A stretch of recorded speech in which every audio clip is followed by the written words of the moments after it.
வருங்கால இந்தியாவின் தூண்களாகிய தமிழ்நாட்டின் விடிவெளிகளாகிய என் கண்மணிகளாகும் மாணவ செல்வங்களை இன்று இவ்வேளை சந்தித்த தருணத்தில் அளவிலா இன்பத்துடன் எனது உரையை துவங்குகிறேன். இன்னைக்கு உங்களுக்கு டிப்ஸ் கொடுக்கணும்னு சொன்னாங்க. அதுக்கு முன்னாடி இன்னும் பரீட்சைக்கு இன்னும் எத்தனை நாட்கள் இருக்கு அப்படிங்கிற கேள்வியோட நான் துவங்குறேன். நீங்க ரொம்ப இன்ட்ராக்டிவா இருக்கலாம், சரியா? கிளாஸ் ரூம் கிடையாது, அப்பதான் வந்து லைவா இருக்கும் நம்மளுடைய ஷோ இல்லையா? ஸோ இன்னும் எத்தனை நாள் இருக்குப்பா எக்ஸாமுக்கு? கிளியரா கேட்கணும். 2 வாரம். அந்த சைட்லாம் வயசே இல்ல, 16 தானா? ஓகே. நம்ம ரொம்ப நீண்ட இடைவெளிக்கு அப்புறம் நமது தலை படம் ஒண்ணு திரைப்படம் ஆகி இருக்குன்னு நினைக்கிறேன். எவ்வளவு சவுண்ட் பண்ணீங்களா? டிஃபரன்ஸ் தெரியுதா? இன்னும் தேர்வுக்கு எத்தனை நாள்னு நான் கேட்கும் போது இவ்வளவு வாய்ஸ் வரல. ஆனா தலைப்படம் வந்து என்ன அப்படின்னா விடாமுயற்சின்னு கொஞ்சம் கூட யோசிக்காம உடனடியாக பதில் வருகிறது. இதில் இருந்து உன்னுடைய ஆர்வம் எங்க இருக்கு அப்படிங்கிறத நம்ம தெரிஞ்சுக்கலாம். எதையுமே இஷ்டப்பட்டு படிச்சாதான் அது எப்படி இருக்கும், எளிமையாகவும் இல்லையா? ஸோ நம்ம பொதுவாகவே வந்து எதை இஷ்டப்படுறோம் அப்படின்னா இந்த மாதிரி விஷயங்கள் தான். என்டர்டைன்மெண்ட்டை அதிகமா நம்ம வந்து இன்ட்ரெஸ்டா வச்சுருக்கோம். இப்ப தேர்வுக்கு இன்னும் எத்தனை நாள், இந்த மாதிரி நம்ம டீடைல்ஸ்லாம் சொன்னாங்க. இஸ்ரோனுடைய தலைவர் யாரு, இந்த மாதிரியான விஷயங்கள்லாம் நான் கேட்க அதிக எண்ணிக்கையில பதில் வந்துச்சு அப்படின்னா உன்னுடைய வருமானம் லட்சக்கணக்கில் இருக்க போகுதுன்னு அர்த்தம் அடுத்த சில நாட்கள்ல. அப்படிதானப்பா? ஆனா நம்மளுடைய பதில் எதுக்கு டக்குன்னு வந்துச்சு?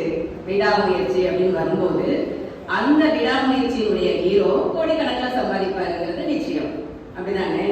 ஸோ எதுக்கு வந்து ஆன்சர் நிறைய இருக்கோ அதை நோக்கி நீ பயணிப்ப. இது ஒரு சிம்பிள் எக்ஸாம்பிள். ஸோ வாழ்க்கையில வந்து எது வேணும் அப்படிங்கிறதுல நீ நல்ல தீர்மானத்தோட இருக்கணும், சரியா? With God we can achieve anything in life. So God அப்படின்னா இறைவன் அப்படிங்கிறத நீங்க எல்லாரும் புரிஞ்சுக்கிட்டாலும் சைக்காலஜில சில டேர்ம்ஸ் இருக்கு, அதை சொல்ல விரும்புறேன். ஜி அப்படின்னா கோல் செட்டிங். இன்னும் எத்தனை பேருக்கு வந்து கோலே செட் ஆகாம இருக்கீங்க லைஃப்ல?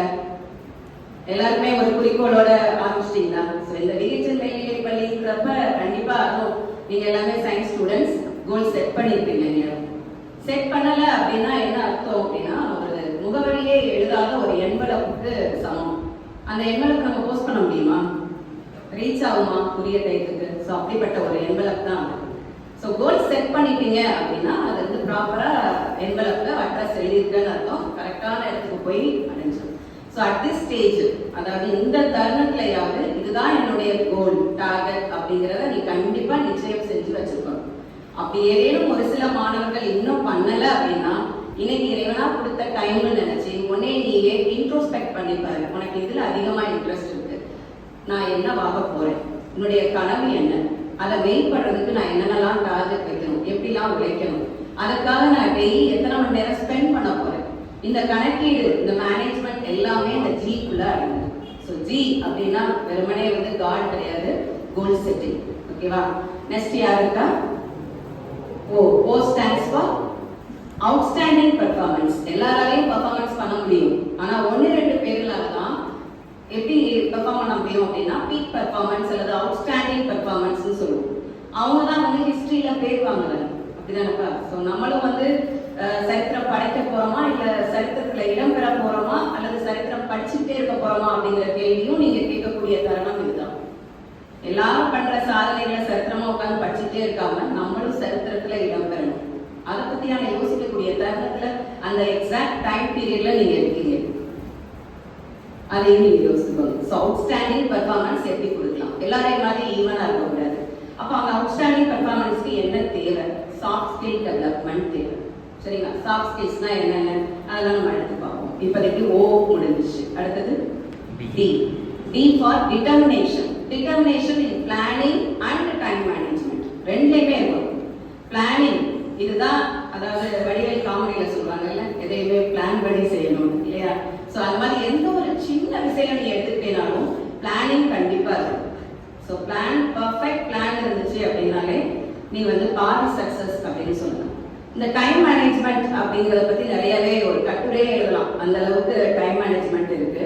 அதை வந்து நம்ம எப்படி குறிக்கலாம் அப்படின்னா இந்த 1 hourல என்னென்ன செய்ய போற அந்த லெவல்ல இருந்து நீ ஆரம்பிக்கலாம். 1 hour, அதுக்கப்புறம் 1 நாள், 1 வாரம், 1 மாதம். இப்ப நம்ம நீங்களே சொல்லிட்டீங்க. அப்படிதானே? டீம்ல தான் இருக்கு நம்பர்ஸ். அப்ப அந்த நாட்களுக்குள்ள இன்னைக்கு நீ நினைச்சேன்னா கூட டைம் மேனேஜ்மெண்ட்டை கரெக்டா பிளான் பண்ணி ப்ராப்பர் டைம் டேபிள் போட்டு அதை கன்சிஸ்டண்டா ஃபாலோ பண்ணீங்க அப்படின்னா success definitely is in your hand. இது வரைக்கும் படிக்காட்டினாலும் பரவாயில்ல, பெட்ரு. ஐயோ நம்ம நாட்கள் போயிடுச்சு அந்த மாதிரியான கலக்கம், ஒரு கில்ட்டினஸ் எதுவுமே வேண்டாம். ஃப்ரெஷ்ஷா தோணுற மாதிரி இன்னைக்கு தோணுது. இன்னைக்கு ஆரம்பி. இன்னையிலேருந்து நீ டைம் டேபிள் ப்ராப்பரா ஃபிக்ஸ் பண்ணி அதை நீ சின்சியரா கன்சிஸ்டண்டா என்ன பார்த்தோம், தொடர்ச்சியா 2 நாள் நான் ஃபாலோ பண்றேன், 3ஆவது நாள் அது என்னால ஏதோ ஒரு காரணங்களால விட்டுட்டேன், அப்புறம் 4வது நாள், அப்புறம் 5 நாள், ஒரு 2 நாள் கேப் அப்படிலாம் கிடையாது. தொடர்ச்சியாக கன்சிஸ்டண்டா நம்ம உட்காரணும். புத்தகம் எழுதுறத பத்திலாம் சொன்னாங்க. ஸோ புக் எழுதுறது அப்படிங்கிறப்ப அந்த கன்சிஸ்டன்ட் ஒர்க் இருக்கணும் அதுலேயுமே. அப்படி இருந்தாதான் அது வெளியிற மாதிரி பார்க்க ரொம்ப சிம்பிளான விஷயமா தெரியும். ஆனா 1 மணி நேரம் டெய்லி அதற்கான டைத்தை நம்ம பெர்ஃபெக்டா ஒதுக்கி உட்கார்ந்து எழுதாலேயே அது புத்தக வடிவில் நமக்கு வரும்.